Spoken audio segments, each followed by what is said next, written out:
Dave, it's Rick Brewster here from the Angels and from the Brewster Brothers Electric. We're launching our EP called Lives of Grace, 4 tracks. What are they? Night Attack, Lives of Grace, Moving On, and Small Price to Pay. Beautiful. Rick, thanks for joining us today. Pleasure. So, where most people, especially musicians, would be welcoming some downtime while they're singers gallivanting around the country with another band, you and your brother John have done exactly the opposite and put together a side project playing the classic rarities and tracks of your original band, the Angels, mate. Like, it sounds very confusing when you put it like that, doesn't it? Yeah, I guess so. It's just an opportunity to play some of the well, what would you call them? We call them the rarities. Necessarily so rare when you talk about songs like Dogs Are Talking or Eat City. They're just songs we don't often or sometimes play because there's not time in an Angels show. As you say, man, like what you've basically done is you've given fans a chance to hear some of the Angels sort of less played, I guess, but still highly loved songs from the band's 40-year existence. So where did that idea come from to sort of do it like this with the Brewster Brothers Electric? Well, I mean, we've talked about doing rarities as a project with Dave. But the thing is, Dave is all the time. So we finish an Angels tour, he's out screaming jazz. So we thought, well, it's an opportunity. We've got this freak drummer, Nick Norton, who's also got a great voice and plays guitar. We thought, let's put a band together, do the Angels Rarities, get another drummer, and put Nick out front. And is it something that you and John were both keen to do from the start, or did one of you have to talk the other one into it? It's a lot of extra work for you. No, we've both been keen for a long time. We sometimes do our own shows, Brewster Brothers, which is a different repertoire entirely. It's just songs that we've written. But this one, it came up as an idea. We both jumped at it because it's so many songs that we like playing, and people have requested them for years. Songs like Who Rings the Bell, Night Attack, Don't Waste My Time. I don't think we've ever played that live. Dogs Are Talking. Invisible Man, City Out of Control. The list goes on. Yeah. And you mentioned those songs, mate. Like most bands would have those songs in their regular set list, which it shows the consistent quality of music the Angels have put out over the years, mate, that they're actually considered rarities. Well, we've been around a long time. So written a lot of songs. Yeah. Great. And there's no way we can play them all in a normal show. I bet, like, I know you've played one show as that already. You've got a few more coming up, but I bet you there's still people out there that are complaining because they still didn't get their favorite Angel song, even in the rarities list. Well, we've actually changed the song list for these next shows. The one show we did at the Bridge, whenever it was, a month ago or something, we thought, yeah, that was good, but let's change it up. Get a few more songs. Like, we didn't do Dogs Are Talking, quite a few actually. And yeah, we've got a pretty good set list now.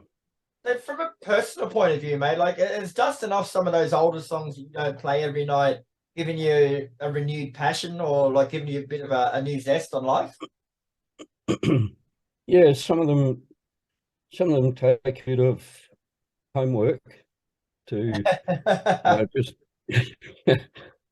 which is That's interesting as for me. So I find myself listening to old recordings of songs that we're about to play live.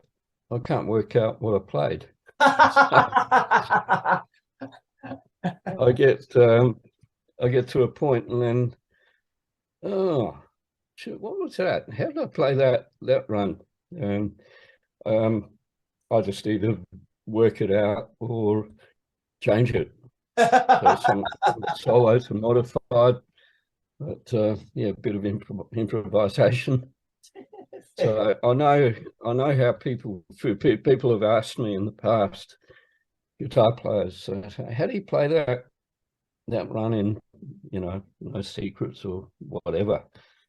And easy to show them, but when it's a song you're not familiar with and you're trying to work it out from the recording, it's not always straightforward.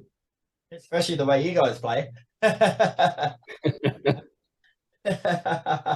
Those were also recently the focus of a documentary movie called The Angels Kicking Down the Door. So tell us about that. The movie? Yeah, the movie. Yeah. Well, that came up about 3 years ago. And we've got a friend, Adelaide, who was very keen to put a movie together, and we basically left it up to him, and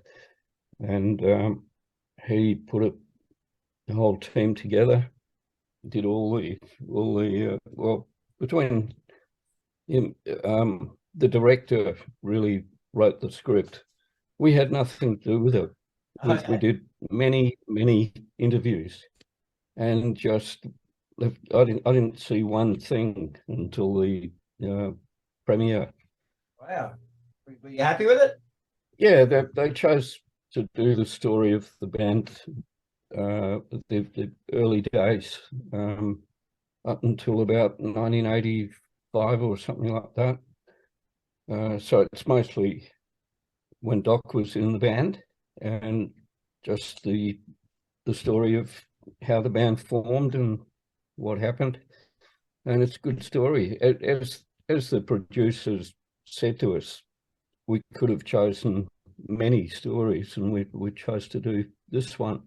So does watching something like that force you to reflect on the past and your achievements as a band? Like, I couldn't imagine you sit down too often and think about it, but watching something like that, it'd bring everything into perspective, wouldn't it?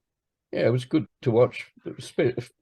I particularly enjoyed seeing the live footage, because you kind of get what it was like, and it was exceptional.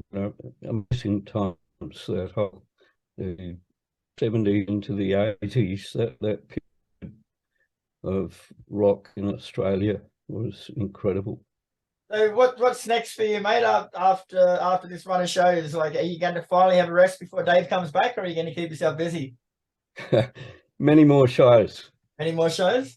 Yeah, we've got the Bridge Hotel on April the 14th. Then you got Newcastle in South Australia before finishing in Melbourne on April the 22nd. Is that right? Melbourne. Yeah, then we go straight into Total Recharge Angels tour. Wow. No rest for the wicked, brother. No.